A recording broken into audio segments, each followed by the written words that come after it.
खुलुमबाय दिनै मोनाबिलिनि खौरांफोरा जाबाय गिबि खौराङाव दङ बिटिआर सोरखारजों खुंजानाय फरेस्टार 1 आरो फरेस्ट गार्डनि साख्रिनि फिथाइ फोसावनायखौ लानानै दासिमबो गोबां आनजाद होगिरि एबा बिजाथिफोरा गनायनानै लानो हायाखै जाय बिजाथिफोरा क्वालिफाइ जायाखै जेराव थांनाय 19 आगस्ट खालाराव फरेस्टार 1आ सा 84 फरेस्ट गार्डआव सा 330 साख्रियाव सेलेक्शन जादोंमोन नाथाय बेखौ सोंथि खालामदों दि जुदि बिटिआर सोरखारजों खुंजानाय फरेस्टार 1 आरो फरेस्ट गार्डनि फिथाइखौ फोसावबाय नाथाय बेखौ फोसावनानै होआखै जेराव जाय बिजाथिफ्रा सेलेक्शन जाबाय बिथांमोननि OMR मार्कशीट एबा काट अफ बेखौ मानो उइदाउट जेबो दिन्थियालासे सेलेक्शन खालामनो हाखो माबोरै सिदायैनो एपइन्टमेन्ट होनो हाखो बेखौ लानानै दासान्दि समाजारि बिजोंनि गेजेरजों सावरायजानायखौ नुदों आरो कारापसन खालामदों बेफोरबायदि गोबां बाथ्रा फोसावनायखौ नुनो मोनबाय थादों बेराफारसेथिं मैया BCTC सेक्रेटारिनि पस्ट गासै सा 420 बिजाथिफोरा सेलेक्शन जायो दिनै फरेस्टार 1 आरो फरेस्ट गार्डआव क्वालिफाइ जानो हानाय एबा साख्रि मोननो हानाय बिजाथिफोरनो तामुलपुर जिल्लानि सिङाव थानाय महापुरुष श्रीमन्त शंकरदेव अडिटोरियामाव एपइन्टमेन्ट लेटारखौ दिनै बिटिआरनि CM प्रमद बर' MLA जलेन दैमारि बिथांमोननि बाहागो लानायजों एपइन्टमेन्ट लेटारखौ राननानै होयो नैथि खौराङाव दङ आथिखालाव बर' लाइमोनफ्रा नोगोराव थाहैनानै मा दिन्थिनो सानदों समाजखौ बबे लामाजों दिन्थिनो लादों थांनाय सानसे सिगां समाजारि बिजों फेसबुकनि गेजेरजों गुवाहाटी नोगोरमायाव थानाय बर' लाइमोनफोरनि मोनसे गनायजाथावै भिडिअ स्प्रेड जानाय एबा भाइरेल जानायखौ नुनो मोनदों थारैनो बिथांमोननि नखर गैया नामा बिमा बिफा रिलेटिभनि सुबुंफोर गैया नामा ससियेल मिडियायाव फैनानै माखासे समाजनि गनायजाथावै राव बुंनानै फोसावनायखौ नुवा नामा साननाय गैया नामा बिथांमोना जानो हागौ समाजारि बिजोंनि गेजेरजों नोंथांमोनाबो नुनो मोनदों जेराव बर' लाइमोनफ्रा गावजों गाव बुलायनायखौ दिन्थिदों एबा समाजारि बिजों फेसबुकनि गेजेरजों भिडिअ खालामनानै स्प्रेड खालामनानै होदों आरो लोगोआव बिथांमोनजों माखासे गुबुन हारिनि हौवा सुबुंफोरखौबो नुनो मोनफानाय जादों थामथि खौराङाव दङ आसाम पुलिसआ सिखावफोरनि हेंथायै आरो आयेन बेरेखा हाबा मावग्राफोरनि हेंथायै गोबां समफोरावनो गोख्रोङै नायबिजिरनाय हाबाफारि लाबोबाय थादों आरो आयेन बेरेखा हाबा मावग्राफोरखौबो हमनानै आयेन बादियै साजा होबोबाय थादोंब्लाबो खायसे दुथां सिखाव फालांगिरिफोरा गोजान जानानै थाङाखै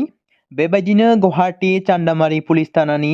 CGPD हान्जाया बामुनि मैदान गभर्नमेन्ट जुनियर बेसिक स्कुलनि फोरमायथिजानाय सुलुंनि सायाव बिथा खालामनानै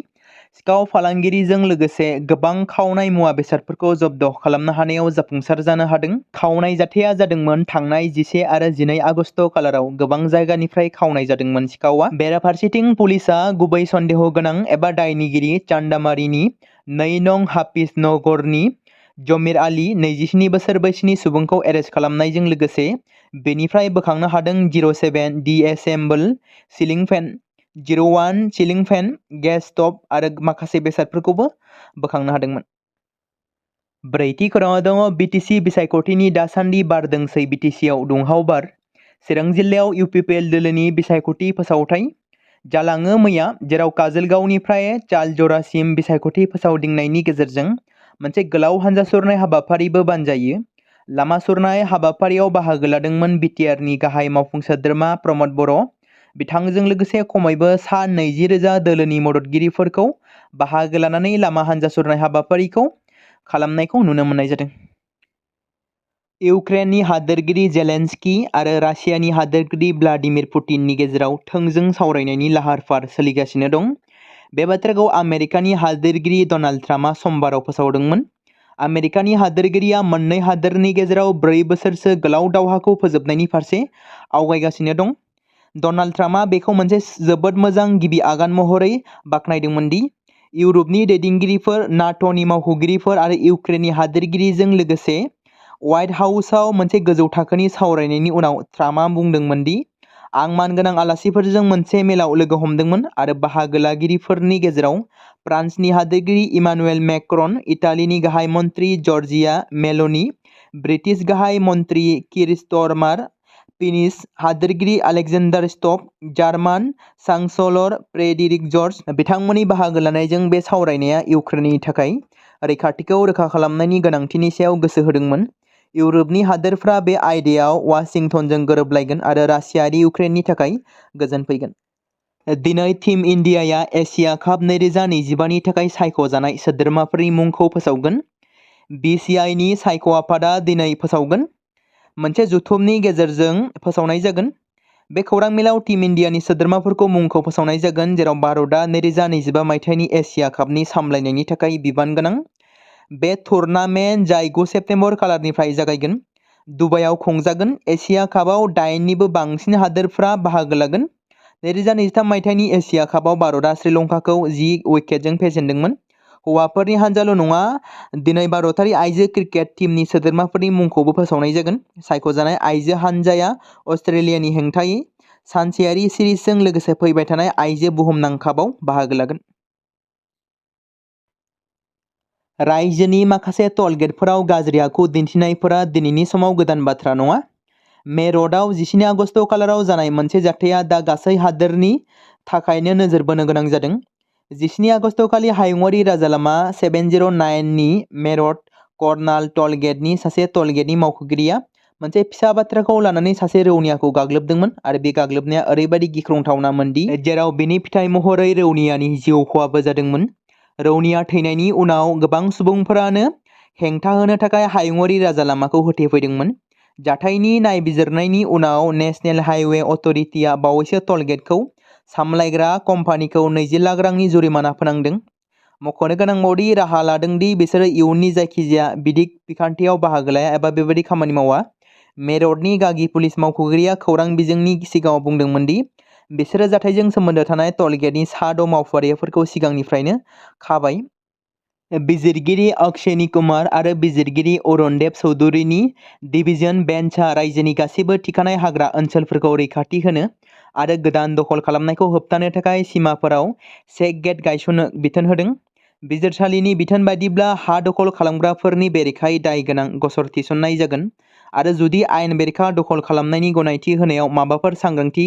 गैयै नुनो मोनो, अब्ला सोमोन्दो गोनां दोलोफोरखौबो साजा होनाय जागोन। बबेखानि बिजिरसालिया नांगौ आयेनारि बिखान्थिखौ फालिनायनि गोनांथिनि सायाव गोसो होयो। बिजिरसालिया रोखायै बुङो दि होखारनाय हाबाफारिनि सिगां थोजासे नटिस होनांगौ, जेराव फिननाय दाखिल खालामनो थाखाय 15 सान आरो होखारनायनि थाखाय आरोबाव 15 साननि गनायथि होनांगौ। बे बाथ्राखौ मख'नो गोनां दि उरियाम गार्डनि थागिबिफोरखौ जायगाखौ खालि खालामनो थाखाय जोबथा 7 साननि समल' होदोंमोन। बे एखे समावनो बिजिरसालिया रायजो राजायाव अरन रैखाथिनि थाखाय रैखाथियारि राहाफोरखौ फोरमायथिदों। बे बिथोनआ आसामनि आबहावा आरो आयेननि खुंथायनि थाखाय मोनसे सोलायनाय बुब्लि। बे समाव मोनसे गोनां फोसावथाय बर' सावथुन नायनानै मोजां मोनग्रा गासै बर' रायजो राजाफोरनि गेजेराव लानानै फैदों मोनसे बर'नि OTT प्लेटफर्म गोनां, जाय प्लेटफर्मनि गेजेरजों नोंथांमोना बर'नि गोजाम सावथुनफोरखौ नुनो मोनगोन। थांनाय माखासे बोसोर सिगां बर'नि गेजेराव लानानै फैनाय निउबो एप बायदिनो फिन आरोबाव लानानै फैदों बर' रायजो राजाफोरनि थाखाय। बे बाथ्राखौ मख'नाया गोनां दि 2025 मायथाइनि जानुवारि दानाव ओंखारनाय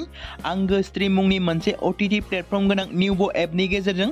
नोंथांमोना गोबांथार बर'नि सावथुनफोर जेरै ट्रेजेडि, रमान्टिक, एक्शन आरो कमेडिजों बुंफबनाय सावथुनफोरखौ नुनो मोनगोन। जेरै सनानि नखर, थांखि गैयै समाज, अनसुला आफा, हिर', बिमा बायदि बाजै, अर, थैसाम, वान्टेड, संदान आरो रं नाम्बार बायदि सावथुनफोरा मख'जाथाव। बेफोर सावथुनफोरखौ नायनो थाखाय नोंथांमोना गिबियावनो आंगो स्ट्रिम एपखौ गावनि मबाइलाव थानाय प्ले स्ट'रनिफ्राय डाउनल'ड खालामनानै लोगोसे इनस्टल खालामनानै गावनि मबाइल नाम्बारजों लग इन खालामनानै लाग्रोनांगोन। बेनि उनाव नोंथांमोना गोबांथार नुनो मोनै सावथुनफोरखौ गुगोल पे, फन पे आरो पेटिएमजों रं नाम्बार सावथुनखौ नायनो थाखाय 60 रां आरो संदान सावथुनखौ नायनो थाखाय 80 रां, वान्टेड सावथुनखौ नायनो थाखाय 60 रां, थैसाम सावथुनखौ नायनो थाखाय 60 रां, बेबादिनो गोबांथार नुनो मोनै सावथुनफोरखौ नायनो थाखाय सुबिदा खालामनानै होदों आंगो स्ट्रिम प्लेटफर्मआ। फिन नोंथांमोननि गेजेराव फोरमायबावनो लादों बर' सावथुन नायनानै मोजां मोनग्रा गासै बर' रायजो राजाफोरनि गेजेराव लानानै फैदों मोनसे बर'नि OTT प्लेटफर्म गोनां, जाय प्लेटफर्मनि गेजेरजों नोंथांमोना बर'नि नुनो मोनै सावथुनफोर जेराव गोजाम सावथुनफोरखौ नुनो मोनगोन। बे बाथ्राखौ मख'नाया गोनां दि 2025 मायथाइनि जानुवारि दानाव दिहुनजानाय आंगो स्ट्रिम मुंनि मोनसे OTT प्लेटफर्म गोनां एपनि गेजेरजों नोंथांमोना गोबांथार बर'नि ट्रेजेडि, रमान्टिक, एक्शन आरो कमेडिजों बुंफबनाय सावथुनफोरखौ नुनो मोनगोन। जेरै रं नाम्बार, संदान, वान्टेड, थैसाम, अर, बिमा बायदि बाजै, हिर', अनसुलाफा, थांखि गैयि समाज, सनानि नखर बायदि बायदि सावथुनफ्रा मख'जाथाव। बेफोर सावथुनफोरखौ नायनो थाखाय नोंथांमोना गिबियावनो आंगो स्ट्रिम एपखौ गावनि मबाइलाव थाखानाय प्ले स्ट'रनिफ्राय इनस्टल खालामनानै गावनि मबाइल नाम्बारजों लगइन खालामखांनायनि उनाव नोंथांमोना गोबांथार नुनो मोननाय सावथुनफोरखौ गुगोल पे, फन पे आरो पेटिएमजों रं नाम्बार सावथुनखौ नायनो थाखाय 60 रां, संदान सावथुनखौ नायनो थाखाय 80 रां, वान्टेड सावथुनखौ नायनो थाखाय 60 रां, थैसाम सावथुनखौ नायनो थाखाय 60 रां, बेफोरबायदिनो अर सावथुनखौ नायनो थाखाय 60 रां पे खालामनांगोन। बेबायदिनो गोबांथार नुनो मोननाय बर' सावथुनफोरखौ नायनो थाखाय सुबिदा खालामनानै होदों आंगो स्ट्रिम प्लेटफर्मआ।